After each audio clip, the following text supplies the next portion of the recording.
ఎడారిలో సెలయేర్లు.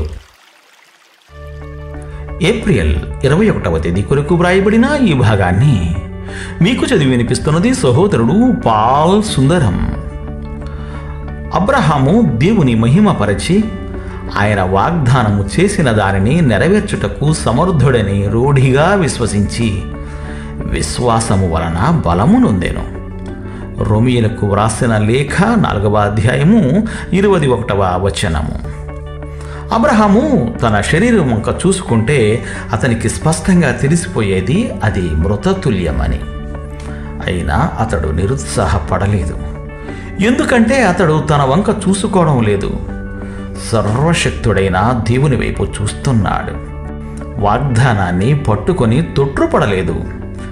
జలపాతంలా మీదకి ఉరుకుతున్న ఆశీర్వాదాల క్రింద నిటారుగా స్థిరంగా నిలబడ్డాడు. నీరసం అయిపోలేదు గాని ఉన్న కొద్దీ విశ్వాసంలో బలం పొందాడు. ఉన్న కొద్దీ దృఢకాయుడైనాడు. ఇబ్బందులు స్పష్టంగా తెలిసిపోతూ ఉన్నాయి. ఆయన సర్వసామర్థ్యాన్ని బట్టి దేవుణ్ణి మహిమపరిచాడు. వాగ్దానం చేసినవాడు నెరవేర్చడానికి మామూలు సమర్థుడు కాదు, అత్యంత సమర్థుడు, సంపూర్ణ సమర్థుడు. ఎంత సమర్థుడంటే ఆ సామర్థ్యత ముందు ఆ వాగ్దానం నెరవేర్చడం అన్నది ఎంతో అల్పమైన విషయం అని తన మనస వాచ కర్మణా నమ్మాడు. దేవుని శక్తి సామర్థ్యాలు అపారం. లోటు అంతా మనలోనే ఉంది. మన వేడుకోళ్ళు, మన ఆలోచనలు, ప్రార్థనలు చాలా తక్కువ స్థాయిలో ఉంటాయి. మనం ఆశించేది చాలా అల్పమైన వాటిని.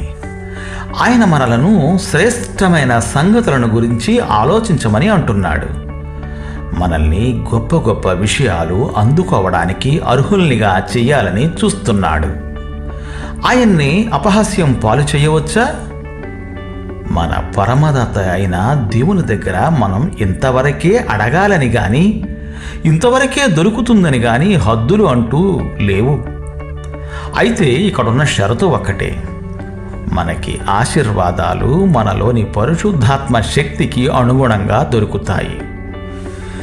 దీవెనల ఖజానాపైకి దేవుని దివ్య వాగ్దానాల నిచ్చెన మీదుగా ఎక్కిపోండి. తాళం చెవిని ఉపయోగించినట్టుగా వాగ్దానాన్ని ఉపయోగించి దేవుని కృప, అభిమానం అనే సంపదలని చేజిక్కించుకోండి. దేవుడు మిమ్ము దీవించుగాక. ఆమెన్. ఆమెన్.